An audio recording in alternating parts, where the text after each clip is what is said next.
Varicose veins కి సరైన చికిత్స కోసం సంప్రదించండి ఎవిస్ హాస్పిటల్. నమస్తే రమగారు. నమస్తే జయ. రమగారు, మనకి ఆంజనేయ స్వామి అనగానే సింధూరం గుర్తొస్తుంది. ఓన్లీ ఆయనకే ప్రత్యేకం, మనం ఆ కలర్ ఇంకెక్కడా చూడం. ఆంజనేయ స్వామికి సింధూరానికి ఉన్న సంబంధం ఏంటండి? ఈ గంధ సింధూరాన్ని స్వామికి, ఆంజనేయ స్వామికి సమర్పిస్తారు. చాలా ప్రత్యేకమైన సేవ. ఆయన దేవాలయాల్లో అది ఇస్తారు, అది పెట్టుకుంటాం, అది వదలదు. అవును, దేవాలయంలో ఓ పక్కన అద్దం పెడతారు, అద్దం దగ్గర అంతా అవే మరకలు కనపడుతుంటాయి, వేలు నుంచి వదిలిపెట్టదు. నూనె వేసి రంగరిస్తారు, నువ్వుల నూనెతో రంగరిస్తారు. దీనికి పురాతన కాలం అంటే మనకు తెలిసి మన తాతల నాటి నుంచి కూడా ఆంజనేయ స్వామికి సింధూరానికి ఏమైనా సంబంధం ఉంది. ముందు కాలంలో ఏం చేసేవారో తెలియజేయ. అసలు ద్వాపర యుగంలో ఆంజనేయ స్వామికి ఏదైనా పూజ చేశారు అనే పాయింట్లు కూడా మనం వినం. మహాభారతమే కదా మనకి ద్వాపర యుగంలో ప్రమాణం. మహాభారతంలో కానీ భాగవతంలో కానీ ఆంజనేయ స్వామిని పూజించిన ప్రస్తావన రాదు. ఒకే ఒకసారి ఎక్కడొస్తుంది, ఈయన సౌగంధికాపహరణం కోసం వెళ్తాడు భీముడు. అప్పుడు ఆయనకి ఆ గంధమాదన పర్వతం మీద ఈ ఆంజనేయ స్వామి కనిపిస్తారు. అప్పుడు వీళ్ళిద్దరూ ప్రార్థిస్తే అప్పుడు ఆయన ఆంజనేయ స్వామి ఏమన్నాడు, ఆయన భీముడి ప్రార్థనను అనుసరించి వచ్చి మీ రథం మీద కేతనంగా ఉంటాను అని చెప్పాడు. అర్జునుడి రథానికి జెండాగా ఉన్నాడు. జెండాపై కపిరాజు పద్యాలే ఉన్నాయి. అవును, ఆ కపిరాజు యుద్ధంలోనే కాకుండా వీళ్ళు మన విరాట పర్వంలో అర్జునుడు బృహన్నల వేషం నుంచి అర్జునుడి రూపంలోకి వస్తాడు కదా, అప్పుడు వచ్చి బృహత్ కపి వచ్చి కూర్చున్నాడు రథం మీద అని చెప్తారు మహాభారతంలో. కపి వచ్చేసాడట, ఆంజనేయ స్వామి వచ్చి యుద్ధం అనగానే అర్జునుడి రథం మీద ఉండాలి, వచ్చి కూర్చున్నాడు అని చెప్తారు. అవి తప్ప ఆంజనేయ స్వామి సేవా కాలాలు మనం అసలు చూడం. కానీ మనకి కలియుగంలో మన ముందు తాత ముత్తాతల నాటి నుంచి ఆంజనేయ స్వామిని సేవించడం ఉంది. కాలక్రమంగా రకరకాల కథలు వెలుగులోకి వచ్చాయి. పరాశర సంహితలో ఒక ప్రత్యేకమైన కథనని చెప్తారు ఆంజనేయ స్వామి సింధూరము కాంబినేషన్ మీద. ఎందుకు వీళ్ళిద్దరికీ ఈ సంబంధం ఉంది అని. మన రావణ వధ అనంతరం పట్టాభిషేకం జరిగింది సీతారాములతో పాటు. ఆంజనేయ స్వామి కూడా వీళ్ళంతా వచ్చారు. ఓకే, ఆంజనేయ స్వామి, సుగ్రీవుడు, తార, అంగదుడు, రుమ వాళ్ళే కాకుండా మళ్ళీ విభీషణుడు, జాంబవంతుడు అంతా కూడా శ్రీరామ పట్టాభిషేకం చూడడానికి ఇక్కడికి అయోధ్యకి తరలి వచ్చారు. చాలా కాలం ఆంజనేయ స్వామి సీతారాముల సేవలోనే ఉన్నాడట. అయితే ఒకనాడు ఆయన వచ్చేసరికల్లా సీతాదేవి సింధూరం పెట్టుకుంటుంది, బొట్టు పెట్టుకుంటుంది. అప్పుడు పాపిట్లో బొట్టు, సీమంతంలో బొట్టు పెట్టుకోవటం మన విధానం కదా.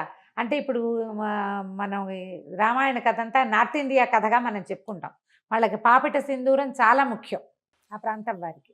బొట్టు పెట్టుకుంటుంటే ఈయన అడిగాడు, అమ్మా ఈ సింధూరం ఎందుకు పెట్టుకుంటున్నావు నువ్వు అని అడిగితే సీతాదేవి చెప్పిందట, రాముడు అత్యంత ప్రీతిపాత్రుడుగా ఉంటాడు, ఈ బొట్టే రాముని యొక్క ప్రీతి, ఆయనకి ఇష్టం. రాముడు ఎక్కువ కాలం, చాలా కాలం చల్లగా ఉండటానికి ఈ బొట్టు పెట్టుకుంటేనే ఆయనకి మంచిది. రాముని ప్రేమ, దానికి కారణం ఈ బొట్టు అని చెప్పింది. ఈయన ఆలోచించుకున్నాడు, ఈవిడ ఒక్క చిటికెడు బొట్టు పెట్టుకుంటేనే ఈవిడ తప్పిపోతే రాముడు ఎంత దుఃఖపడ్డాడు. ధీరోదాత్తుడైన వాడు, మామూలు వాడు కాదు, మహావీరుడు. ప్రపంచంలో ఉన్న వీరులందరినీ తోసిరాజనగలిగిన వాడు. ఆమె లేకపోతే ఎంత దుఃఖపడ్డాడు. అంత ప్రీతి, చిటికెడు బొట్టుతోటి అంత ప్రీతి వచ్చింది, అంత ప్రేమ భార్య అంటే. అందుకని ఆ సింధూరాన్ని తను కూడా పెట్టుకోవాలనుకున్నట్ట ఆంజనేయ స్వామి. రాముని ప్రేమ దాన్ని గెలవటం, రాముడు ఎంతో కాలం చల్లగా ఉంటాం కోసం రెండు చెప్పింది కదా. అవును, ఆయన ఎప్పటికీ గెలుపొందుతూనే ఉండాలి రాముడు అంటే, మనం కూడా పెట్టుకోవాలనుకున్నాడు. పెట్టుకోవాలనుకుని ఈయన ఏం చేశాడు, సరే అట్లా వెళ్ళి సింధూరాన్ని తెచ్చుకున్నాడు. ఈయనకి కపి కదా, ముఖం అంతా వెంట్రుకలు ఉంటాయి. సీతాదేవి పెట్టుకున్నట్టుగానే పాపిటి పెట్టుకోవడానికి ప్రయత్నం చేశాడు, కుదరలా. ఇదంతా హెయిర్ ఉంటుంది, కుదరలేదు. సరే ఏమనుకున్నాడు, ఎట్లా రాలిపోతుంది ఇది, ఆవిడ పెట్టుకుంటే ఉందే, నేను పెట్టుకుంటే ఎందుకు లేదు, రాలకుండా ఉండాలంటే ఏం చేయాలని నువ్వుల నూనె కలిపాడట అందులో. కలిపిన తర్వాత ముఖం మీద పెట్టుకున్నాడు, నుదుటి మీద పెట్టుకున్నాక ఆయనకు అనిపించింది, ఒక్క చిటికెడు ధరిస్తేనే సీతాదేవి అంటే ఆయనకి పంచప్రాణాలు కదా, శరీరం అంతా ధరిస్తే రాముడికి ఇంకా ప్రీతిపాత్రుడిని అవుతాను నేను అనిపించింది. మొత్తం సింధూరాన్ని ఒళ్ళంతా అలదుకున్నాడు. ఆ స్వరూపంతో రాముడికి కనపడడానికి సభాస్థలికి వెళ్ళాడు. వెళ్ళేసరికల్లా అందరూ నవ్వారు చూసే వాళ్ళంతా. సభలో ఎంతమంది ఉన్నారు, ఉమ్. అయోధ్యాపుర వాసులంతా ఉంటారు, ఇంకా సామంతులు వాళ్ళు వీళ్ళు చాలా మంది ఉన్నారు. ఈయన సంబంధించిన వాళ్ళు కూడా, ఆంజనేయుడికి సంబంధించిన జనం కూడా చాలా మంది ఉన్నారు. ఏమిటి వేషం హనుమ అని రాముల వారు అడిగితే అప్పుడు ఏం చెప్పాడంటే, చిటికెడు సింధూరం సీతాదేవి ధరిస్తేనే ఆమె నీకు అత్యంత ప్రీతిపాత్రాలైంది కదా, అందుకని నీ ప్రీతిని పొందడానికి నేను ఈ సింధూరం పట్టించుకున్నాను స్వామి అని చెప్పాడు. ఆ మాటకి చాలా సంతోషించాడట శ్రీరాముడు. ఎవరైతే ఆంజనేయుడికి సింధూరం పెడతాడో వాడు నాకు అత్యంత ప్రీతిపాత్రుడు. ఏ ఇంట్లో ఆంజనేయుడికి సింధూరాన్ని ఇస్తారో వాళ్ళ ఇంట్లో నేను ఉంటాను. రాముడు మనతోటి ఉంటే ఏమిటి తక్కువేమి మనకు, రాముడు ఒక్కడుండు వరకు అన్నారు త్యాగరాజు. ఆయన ఉంటే ఏమీ తక్కువ లేదు, అన్నీ ఉన్నట్టే, సర్వం ఉన్నట్టే. భగవంతుడు మనతోటి ఉండటం. దాంతో అప్పటి నుంచి ఆంజనేయ స్వామికి సింధూరం ఇవ్వటం ఒక పద్ధతిగా మారింది. ఆయనకి సింధూరం ఎక్కించడం అనేది ఒక సేవ ఉంటుంది. మంగళవారాలు కొన్ని దేవాలయాల్లో స్వామికి సింధూరం మొత్తం పట్టిస్తారు. ఏవైనా ఆర్థిక సమస్యల్లో ఉన్నవాళ్ళు, ఒక తెలియని కారణాలతోటి ఇబ్బంది పడతారు. అంతా వ్యాపారం నడుస్తుంటుంది, ఏవో ఇబ్బందులు వస్తాయి, పిల్లలు పెళ్ళిళ్ళు కుదురుతాయి, ఏవో ప్రాబ్లమ్స్ వస్తాయి, అన్నీ బాగానే ఉంటుంది, ఏమిటో ఇబ్బంది, తెలియని కారణాలు ఉంటాయి వాటికి. అవి తీరటానికి సింధూరం ఎక్కించాలంటారు. అవి ఎక్కించడానికి ఏం చేస్తారంటే, ఒట్టిగా పొడి సింధూరం కాకుండా దాంట్లో నువ్వుల నూనె కలుపుతారు. నూనె కలిపిన సింధూరం ఇంకా వదిలిపెట్టదు, అందుకే అది జిగురు. అవునవును, జిగురుగా ఉంటుంది కదా. అయితే ఈ గంధ సింధూరము, ఆ సింధూరపు దాన్ని తయారు చేసే రాళ్ల వల్ల ఈ నువ్వుల నూనె కలిపితే కొన్ని చోట్ల మోకాళ్ళ నొప్పులకి వాటికి వైద్యంగా కూడా నార్త్లో వాడతారట. దాన్ని ఎక్కువ కాలం వృద్ధాప్యం రాకుండా ఉంటుంది సింధూరం అలదుకుంటే అని చెప్తారు. కానీ శరీరం అంతా సింధూరం పట్టించుకొని మనం ఎక్కడ ఉంటాం, ఉండలేకపోతాం కదా. కనీసం సంవత్సరానికి ఒకసారైనా ఆంజనేయ స్వామికి ఈ సేవ జరిపిన వాళ్ళు అకాల మృత్యువు దరిచేరదు వాళ్ళని. ఏడాదికి ఒక్కసారి మనమే స్వయంగా అలంకరించగలిగితే మంచిది, అవకాశం ఉంటే.